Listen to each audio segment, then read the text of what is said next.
Guys, ito tutorial para sa may ingay na washing at mahina ikot. Guys, ito na yan. Para sa inyo to. Ayan guys, ayan. Pakita may tunog. Ayan. Maano yung tunog niya. Masyado siyang malakas. Masakit sa tenga. Tsaka mahina.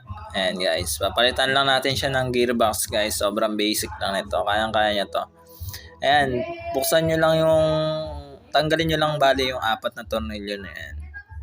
Guys, ayan. Ayan yung sa akin.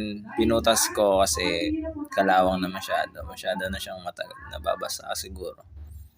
Ayan. Ayan. Siniklat ko lang siya. Ayan. Nakita nyo. Ayan.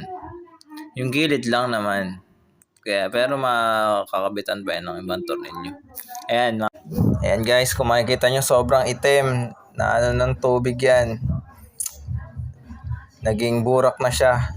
Nasira yung gasket niya, pinasok na siya ng tubig. Ayan guys. Unang-una tanggalin nyo muna yung ano na yan, LC sa loob. Para mahugot natin ng buo yung gearbox niya na kulay itim na. Ayan guys. Ayan, ayan guys, makikita nyo. Ayan. Medyo magmamadali na ako. Natanggal ko na agad. Ayan, 4 na tornilyo lang naman yan. Guys. Di ko na rin nabanggit kanina yung pump belt niya. Masyado nang sira. Palitin na din. Papalitan din natin yan. Papakita ko dito sa bandang dulo ng part ng video na to. Ayan guys. Papakita ko sa inyo kung paano bibili lang kayo sa mga electronic shop ng ganyang gearbox kagaya ng natanggal nyo. Ayan.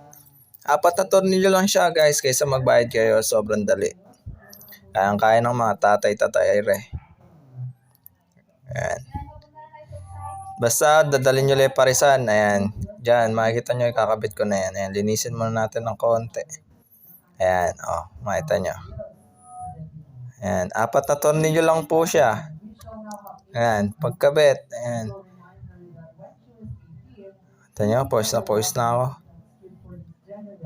Ganyan talaga ang buhay. Kailangan natin paghirapan ang ating trabaho.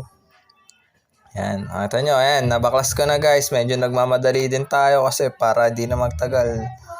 3 minutes lang kasi. Ayan, guys, binago ko na yung pump belt. Bili lang din kayo ng kasukat na pump belt niya. Kagaya na nakakabit. Ayan, guys. Saksak natin. Ayan. Guys, easy. Napakalakas, guys. Yun lang. Thank you.